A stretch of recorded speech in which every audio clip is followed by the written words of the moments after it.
Halo para investor cerdas, selamat datang kembali di Wawasan Cerdas.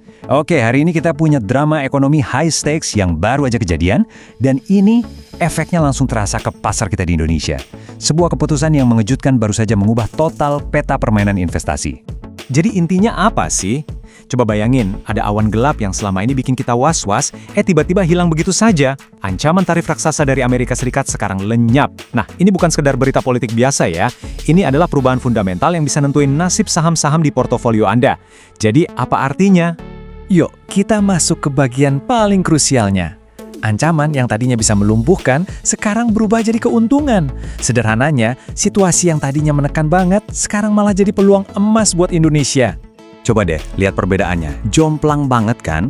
Dulu kita itu di bawah bayang-bayang hukuman tarif, sampai 32% pakai aturan darurat. Sekarang, ceritanya beda total. Aturannya ganti jadi tarif global yang berlaku buat semua negara, cuma 10% flat. Ini bukan sekedar penurunan, ini adalah perubahan lanskap permainan secara total.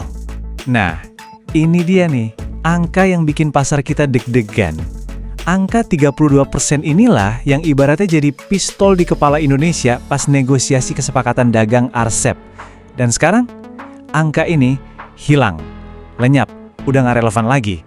Dan inilah angka barunya, cuma 10%. Kenapa ini bisa dibilang berkah tersembunyi? Karena, coba pikir, angka ini bahkan lebih rendah dari tarif 19% yang udah kita negosiasikan setengah mati di perjanjian art itu. Ironis, tapi sangat menguntungkan buat kita kan? Nah, ini artinya apa buat kita? Posisi tawar Indonesia sekarang kuat banget.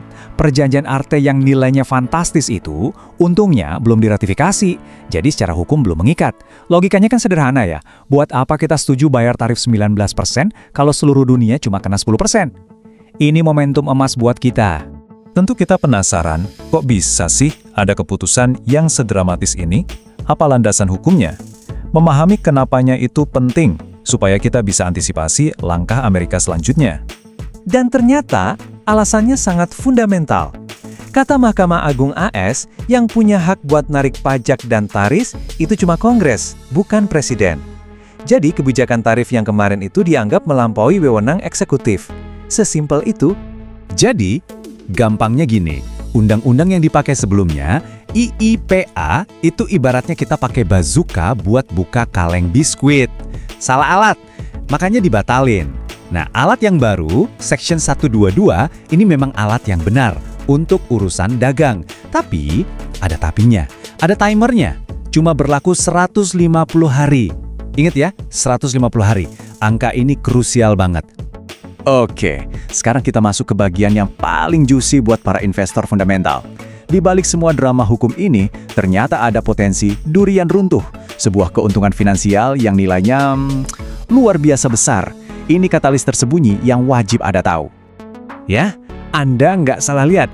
Potensi pengembalian dana dari tarif ilegal ini nilainya bisa mencapai 2.700 triliun rupiah.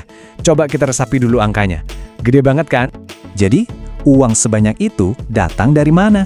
Itu adalah total tarif yang udah terlanjur dibayar sama para eksportir di seluruh dunia, termasuk ya perusahaan-perusahaan Indonesia yang listing di bursa kita. Dan sekarang, uang itu berpotensi balik lagi ke kantong mereka. Jadi alurnya begini, gampang kok. Pertama, tarifnya udah resmi dianggap ilegal, beres. Kedua, perusahaan-perusahaan eksportir sekarang bisa mengajukan klaim pengembalian dana. Nah, yang ketiga, kalau klaimnya berhasil, ini bakal jadi suntikan kas segar yang bisa langsung kelihatan di laporan keuangan emiten. Laba bisa langsung loncat. Oke, kita udah paham situasinya, dramanya, dan potensinya. Sekarang, bagian yang paling penting buat kita. Gimana caranya menerjemahkan semua info ini jadi aksi nyata di portofolio kita? Mari kita bahas strateginya. Oke, mari kita bedah satu persatu. Pertama, bank-bank besar dan sektor konsumer. Kalau ancaman defisit mereda, rupiah cenderung stabil, bahkan bisa menguat. Ini sentimen bagus banget buat saham-saham big caps, jadi bisa mulai dikoleksi. Kedua, ini yang menarik, emiten ekspor manufaktur. Mereka ini dapat untung double, beban tarifnya turun, plus ada potensi uang kagat dari refund.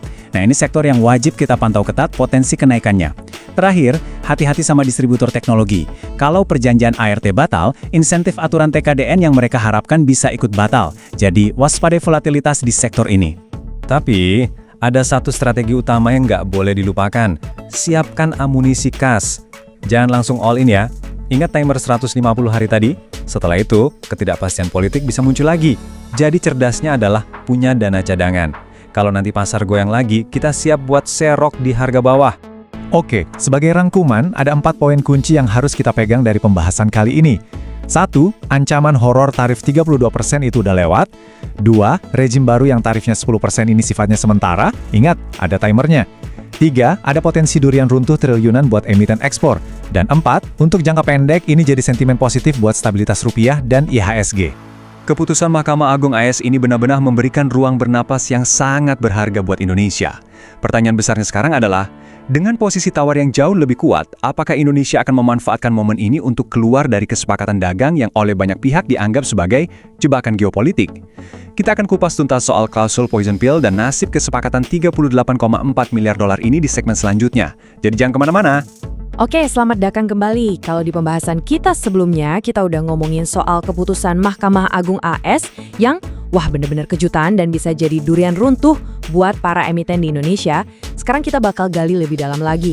Gimana caranya putusan ini jadi kunci buat kita lolos dari jebakan kesepakatan dagang senilai 38,4 miliar dolar AS. Jadi pertanyaannya sekarang, gimana nasib kesepakatan raksasa ini? Nah, di sini kita akan lihat gimana satu putusan pengadilan di belahan dunia lain itu bisa mengubah total peta permainan buat Indonesia. Dan yang paling penting tentunya, gimana Anda sebagai investor bisa lihat peluang dari sini untuk portofolio Anda. Oke, kita mulai dari bagian pertama ya, di balik kesepakatan raksasa ini. Jadi ada perjanjian yang namanya Agreement on Reciprocal Trade atau disingkat ART. Ini tuh digembar-gemborkan sebagai era keemasan baru, keren banget kedengerannya. Tapi, ada tapinya nih. Kenyataannya, perjanjian ini ditandatangani di bawah tekanan berat, yaitu ancaman tarif yang nggak main-main, 32% dari Amerika Serikat. Ya, seperti yang Anda lihat, posisi Indonesia waktu itu benar-benar di sudut. Kita dipaksa buat negosiasi deal super besar ini. Tujuannya cuma satu, menghindari tarif yang bisa melumpuhkan ekonomi. Jadi, inti dari kesepakatan ini sebenarnya adalah serangkaian konsesi besar yang mau nggak mau harus kita terima. Nah, sekarang kita masuk ke bagian yang paling bikin panas dingin nih. Bagian paling kontroversial dari perjanjian ini. Para analis menyebutnya poison pill atau ya pil beracun. Sebenarnya apa sih yang dimaksud dengan istilah ini? Oke, coba perhatikan definisinya. Sederhananya gini, klausul ini ngasih Amerika Serikat hak veto. Jadi, AS bisa seenaknya batalin kesepakatan dan bahkan kasih penalti kalau Indonesia ketahuan kerjasama dagang dengan negara yang mereka anggap sebagai pesaing. Gila kan? Dan ini bukan cuma omong kosong loh. Ekonom sekelas Bima Yudhistira aja bilang, ini tuh jebakan, ancaman nyata buat kebijakan luar negeri kita yang bebas aktif. Dan bisa mengikat Indonesia secara eksklusif ke bloknya Amerika. Pertanyaan besarnya, siapa sih pesaing yang diincar di klausul ini? Walaupun namanya nggak disebut terang-terangan, semua sinyal, semua petunjuk mengarah ke satu negara, Tiongkok. Nah, grafik ini menjelaskan semuanya. Lihat deh betapa peliknya situasi kita. Investasi dari Tiongkok ke Indonesia itu jauh banget di atas investasi dari Amerika Serikat. Ini bikin klausul poison pill tadi jadi super berbahaya buat stabilitas ekonomi kita. Benar-benar bisa jadi bumerang. Oke, jebakan geopolitik tadi baru satu masalah. Ternyata, kesepakatan ini juga datang dengan mahar yang luar biasa mahal buat Indonesia. Lihat angka fantastis ini, 38,4 miliar dolar Amerika. Dan catat ya, ini bukan investasi yang masuk ke kita. Ini adalah komitmen belanja yang harus kita keluarkan. Pertanyaannya, duit segede ini buat belanja apa aja? Nah, tabel ini merinci semuanya. Kita diwajibkan impor energi senilai 15 miliar dolar, beli puluhan pesawat Boeing senilai 13,5 miliar dolar, sampai impor produk pertanian. Jelas banget kan, ini bukan investasi buat bangun industri kita, tapi lebih mirip daftar pesanan belanja raksasa yang untungnya lari ke korporasi di Amerika. Nah, di saat kita kayaknya udah mentok dan gak punya pilihan lain, tiba-tiba datang penyelamat dari tempat yang gak disangka-sangka. Sebuah peristiwa di AS justru jadi kunci buat Indonesia keluar dari jebakan ini. Ya, semuanya berubah. Mahkamah Agung Amerika Serikat yang biasa disebut SCOTUS mengeluarkan sebuah putusan. Dan putusan ini secara fundamental langsung meruntuhkan seluruh dasar hukum yang selama ini jadi senjata buat maksa Indonesia masuk ke perjanjian ini. Biar gampang, lihat perbandingannya. Ancaman tarif 32% yang tadinya jadi momok menakutkan, sekarang dinyatakan ilegal. Penggantinya cuma 10% dan itu pun sifatnya sementara. Ini bener-bener game changer. Tekanan super besar yang ada di pundak Indonesia langsung hilang. Terus apa artinya ini buat kita? Artinya posisi tawar Indonesia sekarang jauh lebih kuat. Pemerintah lewat Kemenko Perekonomian juga udah konfirmasi kalau kesepakatan ini tuh belum berlaku karena belum diratifikasi. Ini ngasih kita keleluasaan buat negosiasi ulang atau kalau perlu ya tinggalin aja kesepakatan ini. Oke, sekarang kita masuk ke bagian yang paling ditunggu-tunggu. Apa artinya semua drama ini buat kantong kita, para investor di Bursa Efek Indonesia? Sektor mana aja yang bisa jadi ladang cuan? Yuk kita bedah satu persatu. Pertama, sektor logam dan hilirisasi. Ini jelas angin segar. Ancaman buat kemitraan strategis dengan perusahaan-perusahaan Tiongkok di ekosistem nikel dan baterai EV sekarang memudar. Saham-saham yang berhubungan dengan ekosistem ini sekarang bisa bernapas jauh lebih lega. Kedua, kita lihat sektor aviasi dan infrastruktur energi. Statusnya wait and see. Kenapa? Karena komitmen belanja miliaran dolar tadi jadi nggak jelas. Tapi kalau sampai dibatalkan, ini justru kabar bagus. Artinya BUMN kita selamat dari belanja modal paksa yang bisa menggerus kas dan nambah utang. Jadi, pantau terus saham BUMN di sektor ini. Terakhir, sektor pertanian dan barang konsumsi. Ini juga positif. Ancaman banjir produk pertanian impor dari AS jadi berkurang drastis. Ini artinya petani lokal terlindungi. Buat investor, ini berarti emiten pakan ternak dan unggas yang sangat sensitif sama harga jagung jadi lebih aman dari gejolak harga akibat impor. Jadi kesimpulannya singkat dan jelas. Jebakan itu sudah terbuka. Berkat putusan SCOTUS, Indonesia punya jalan keluar dari sebuah kesepakatan yang bukan cuma mahal, tapi juga sangat membatasi gerak kita. Nah, buat investor yang jeli, ini adalah sinyal untuk mulai mencari peluang-peluang baru yang terbuka. Oke, itu tadi pembahasan kita. Tapi jangan kemana-mana dulu, karena di episode selanjutnya kita akan membahas topik yang nggak kalah panas. Relaksasi aturan TKDN untuk raksasa teknologi AS. Apakah ini bakal jadi berkah buat para peritel gawai atau justru jadi lonceng kematian buat industri manufaktur lokal kita? Sampai jumpa di pembahasan berikutnya. Oke, kita langsung aja bongkar satu klausul yang jujur tersembunyi di dalam perjanjian dagang raksasa antara Amerika dan Indonesia. Klausul ini bisa jadi penentu hidup mati portofolio saham Anda. Jadi kalau Anda seorang investor, pokoknya ini wajib banget disimak sampai habis. Kalau Anda ingat, di pembahasan kita sebelumnya, kita udah ngomongin soal tekanan geopolitik dan poison pill yang akhirnya melahirkan perjanjian perdagangan timbal balik atau ART. Nilainya, nggak main-main, US 38,4 miliar dolar. Ingat ya, ini bukan cuma soal dagang, ini tuh papan catur geopolitik global. Nah, sekarang yuk kita zoom in ke satu pasal yang jadi biang keroknya. Satu pasal yang bikin para pemain di sektor teknologi dan manufaktur, wah deg-degan. Antara girang bisa untung besar atau justru takut bisnisnya hancur.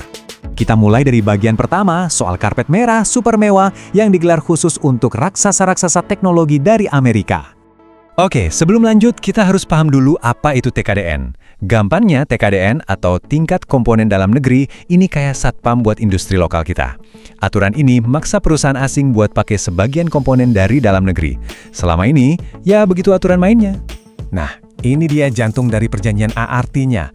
Aturan TKDN yang tadi itu dihapus, lenyap. Tapi kuncinya di sini cuma untuk perusahaan teknologi Amerika. Cuma buat mereka. Yang lain gimana? Ya, tetap harus ikut aturan lama. Kebayang kan? Terus dampaknya ke pasar gimana? Nah, ini dia. Mari kita lihat siapa yang bakal berpesta pora dan siapa ya bakal gigit jari dari kebijakan ini. Slide ini benar-benar merangkum semuanya dengan jelas. Di satu sisi ada pemenangnya, kita sebagai konsumen dan tentu saja peritel kayak Era Jaya. Kode sahamnya ERAA yang penjualannya bisa meroket. Tapi di sisi lain, lihat deh, ada pecundangnya. Seluruh ekosistem manufaktur lokal kita yang bisa-bisa terancam gulung tikar. Dengerin deh kata analis gawai Harry SW. Beliau bilang ini sangat tidak adil. Merek kayak Apple dan Google itu seolah-olah dikasih jalan tol, sementara pemain lain yang udah susah payah investasi, bangun pabrik di sini, malah harus lewat jalan yang rusak dan berlubang. Eits. Tapi masalahnya nggak berhenti di soal gadget doang loh. Perjanjian ini juga mengancam sesuatu yang jauh lebih fundamental. Sesuatu yang kita sebut kedaulatan digital. Coba perhatikan baik-baik ya. Perjanjian ini secara nggak langsung menekan Indonesia untuk ngizinin data-data pribadi kita semua ditransfer ke Amerika, bebas, tanpa batasan. Ini sama aja kayak kita ngasih kunci berangkas data pribadi kita ke negara lain. Dan jelas, ini berpotensi nabrak Undang-Undang Perlindungan Data Pribadi kita sendiri. Dan bahayanya, seperti yang diperingatkan oleh Profesor Hikmahanto Juwana, ini bisa jadi efek domino. Kalau kita oke ke Amerika, besok-besok negara lain kayak Tiongkok pasti minta perlakuan yang sama. Ujung-ujungnya, kedaulatan digital kita yang jadi taruhannya. Tapi, pas semua kelihatan udah buntu dan suram, tiba-tiba ada plot twist. Ada satu keputusan dari seberang lautan yang, wow, mengubah total alur permainan ini secara dramatis. Tiba-tiba, ada putusan dari Mahkamah Agung Amerika Serikat yang, jujur aja, meruntuhkan seluruh alasan kenapa Indonesia ditekan. Senjata utama yang dipakai buat menekan kita mendadak jadi tumpul. Jadi gini urutannya. Mahkamah Agung AS bilang ancaman tarif ke Indonesia itu ilegal. Artinya apa? Senjata utama mereka buat maksa kita tanda tangan hilang. Sekarang bola ada di tangan Indonesia. Kita bisa menunda, nego ulang, atau bahkan membatalkan perjanjian ini. Posisi tawar kita sekarang kuat banget. Oke, terus artinya apa buat dompet kita sebagai investor? Nah, di bagian terakhir ini, mari kita susun peta jalannya. Ini rencana aksi buat Anda. Nah, ini dia contekan strategisnya. Pertama, buat saham retail gawai kayak era AA, hati-hati. Ada risiko bull trap atau jebakan banteng. Kelihatannya bagus, tapi bisa tiba-tiba berbalik arah kalau perjanjiannya batal. Jadi jangan FOMO. Kedua, buat sektor manufaktur, ini justru bisa jadi angin segar. Dan ketiga, untuk pusat data, situasinya masih abu-abu, masih banyak ketidakpastian. Nah, ini kan baru soal teknologi. Pertanyaan besarnya sekarang, kalau nasib klausul teknologi aja nggak jelas, terus gimana dengan nasib sektor komoditas dan mega proyek hilirisasi tambang kita yang juga terikat di perjanjian yang sama? Apa ini justru jadi momentum emas buat kita menyelamatkannya? Temukan jawabannya di pembahasan kita selanjutnya. Halo para investor, kalau di portofolio Anda ada saham-saham tambang, logam, atau energi, nah, Anda wajib tahu soal drama geopolitik yang satu ini. Sebuah drama yang nyaris saja merontokkan proyek hilirisasi dan pastinya bisa berdampak langsung ke nilai investasi Anda. Yuk, kita bedah sama-sama apa yang sebenarnya terjadi. Di pembahasan sebelumnya, kita udah ngomongin soal kebijakan TKDN dan pengaruhnya ke raksasa teknologi. Nah, sekarang kita pindah ke medan perang yang lain, yang lebih fundamental buat ekonomi kita, komoditas. Disinilah masa depan hilirisasi dan industri tambang nasional kita benar-benar dipertaruhkan dalam negosiasi yang super alot dengan Amerika Serikat. Oke, kita langsung aja ke intinya. Pertanyaan besarnya adalah, gimana ceritanya mega proyek hilirisasi? Ini kan tulang punggung ekonomi kita ya. Hampir aja hancur lebur cuma gara-gara satu perjanjian dagang. Ini kisah soal tekanan geopolitik tingkat tinggi, pertaruhan besar, dan satu momen tak terduga yang membalikkan semuanya. Nah, ini dia biang keladinya, The Agreement on Reciprocal Trade atau disingkat ART. Di atas kertas sih, kelihatannya cuma kesepakatan dagang biasa senilai 38,4 miliar dolar. Tapi faktanya, perjanjian ini lahir bukan dari negosiasi yang setara. Ini lebih mirip todongan senjata, sebuah ancaman yang memaksa Indonesia duduk di meja perundingan. Dan inilah pistol yang ditodongkan ke kepala Indonesia, angka 32%. Pemerintahan Trump waktu itu ngancam bakal ngenain tarif biaya masuk segede itu untuk produk-produk kita. Di bawah tekanan inilah, Indonesia terpaksa mempertimbangkan sejumlah konsesi yang, jujur aja, sangat merugikan kepentingan nasional kita. Jadi, apa aja sih pil pahit yang diminta? Seperti yang Anda lihat di sini, pertama, kita dipaksa impor energi dari AS senilai 15 miliar dolar. Aneh banget kan? Kita negara produsen energi kok malah disuruh impor. Kedua, mereka minta kita mengamankan perpanjangan kontrak Freeport setelah 2041. Dan yang ketiga, ini nih poin yang paling mematikan, membongkar paksa larangan ekspor mineral mentah kita. Betul, Klausul ketiga itu benar-benar pil beracun, alias poison pill-nya dalam perjanjian ini. Klausul ini secara langsung menabrak undang-undang minerba kita dan mengancam mencabut jantung dari kebijakan hilirisasi. Kalau ini sampai lolos, ya sudah, nikel dan kobalt mentah kita bisa langsung dikeruk ke luar negeri dan mimpi membangun industri pengolahan di dalam negeri bisa sirna begitu saja. Dan disinilah permainan geopolitiknya jadi makin jelas. Seperti yang dianalisis oleh Muhammad Faisal dari Korea Indonesia, ini tuh bukan sekedar perjanjian dagang. Ini adalah manuver strategis Amerika buat merebut kendali atas mineral kritis kita dari cengkraman investor Tiongkok. Jadi, pada dasarnya, posisi Indonesia itu kejepit di tengah perang proksi ekonomi antara dua negara raksasa. Melihat semua tekanan dan klausul yang merugikan ini, pertanyaannya sekarang, kok bisa Indonesia lolos dari lubang jarum ini? Gimana caranya mega proyek hilirisasi ini akhirnya bisa selamat? Nah, jawabannya datang dari sumber yang sama sekali nggak kita duga. Ini dia titik baliknya. Penyelamat yang datang dari tempat tak terduga, Mahkamah Agung Amerika Serikat atau SCOTUS. Lembaga ini tiba-tiba saja membatalkan wewenang Presiden Trump untuk memberlakukan tarif 32% itu. Dalam sekejap, pistol yang ditodongkan ke kepala Indonesia mendadak hilang. Daya tawar AS langsung lumpuh. Slide ini dengan jelas menggambarkan pergeseran dramatisnya. Sebelum putusan SCOTS, posisi tawar Indonesia lemah banget, tertekan untuk menerima kesepakatan yang buruk. Tapi sesudahnya, boom! Dengan ancaman tarif yang gugur, Indonesia langsung punya kekuatan untuk berdiri tegak dan menegaskan kedaulatan kebijakannya. Peta permainan berubah total. Momen emas ini tentu nggak disia-siakan. Pemerintah Indonesia langsung bersikap tegas. Hilirisasi dan larangan ekspor mineral mentah itu harga mati, nggak bisa ditawar. Titik. Ancaman berhasil dinetralkan dan jantung industri tambang kita pun selamat. Oke, dramanya udah selesai. Sekarang, bagian yang paling penting buat kita semua. Jadi, apa artinya semua ini untuk portofolio saham Anda? Bagaimana kita menerjemahkan perkembangan geopolitik ini menjadi sebuah strategi investasi yang cerdas? Yuk kita pecah jadi 3 langkah strategis. Pertama, hold and akumulasi. Dengan amannya kebijakan hilirisasi, emiten smelter dan logam seperti Inco, ANTM, MDK, dan AMMN punya fundamental yang makin solid. Ini sinyal untuk bertahan atau bahkan nambah posisi. Langkah kedua, pantau ketat. Arahkan radar Anda ke negosiasi perpanjangan izin Freeport. Hasilnya akan sangat menentukan nasib BUMN tambang kita, MindID. Langkah ketiga, waspada volatilitas. Hati-hati di sektor energi. Karena komitmen impor 15 miliar dolar dari AS sekarang nasibnya mengambang, saham migas dan batubara bisa jadi akan mengalami fluktuasi. Jadi poin krusialnya begini, ancaman besar di sektor komoditas berhasil kita hindari untuk saat ini. Tapi, pertarungan dagang ini belum usai. Di sektor lain, yaitu tekstil, sebuah jebakan baru justru sedang menanti di balik ilusi manis tarif 0%. Jebakan apa itu? Nah, itu akan kita kupas tuntas dalam analisis berikutnya. Sampai jumpa! Halo, selamat datang kembali para investor. Hari ini kita bakal bongkar-bongkaran nih soal satu kesepakatan dagang besar. Kelihatannya sih ini kayak durian runtuh buat emiten-emiten tekstil ya. Tapi tunggu dulu, ternyata ada jebakan tersembunyi di baliknya. Yuk kita bedah bareng-bareng gimana sih ilusi tarif 0% ini bisa jadi jebakan buat portofolio kita semua. Oke, kalau di pembahasan kita sebelumnya kita udah ngobrolin soal gimana perjanjian dagang yang sama ini bisa jadi angin surga buat mega proyek tambang kan? Nah, sekarang kita pindah fokus. Sektornya beda, tapi ceritanya sama-sama rumit. Kita masuk ke sektor tekstil, dan kata kuncinya teman-teman adalah ilusi. Oke, kita mulai dari awal ceritanya ya. Jadi pas berita soal Agreement on Reciprocal Trade atau ART ini keluar, wah sentimennya positif banget. Coba dibayangin, sektor manufaktur lagi lesu-lesunya, tiba-tiba ada janji manis tarif ekspor tekstil kita ke Amerika Serikat jadi 0%. Keren kan kedengarannya? Pasar langsung euforia, benar-benar terasa banget. Sampai-sampai para analis bilang ini tuh kayak oase di padang pasir.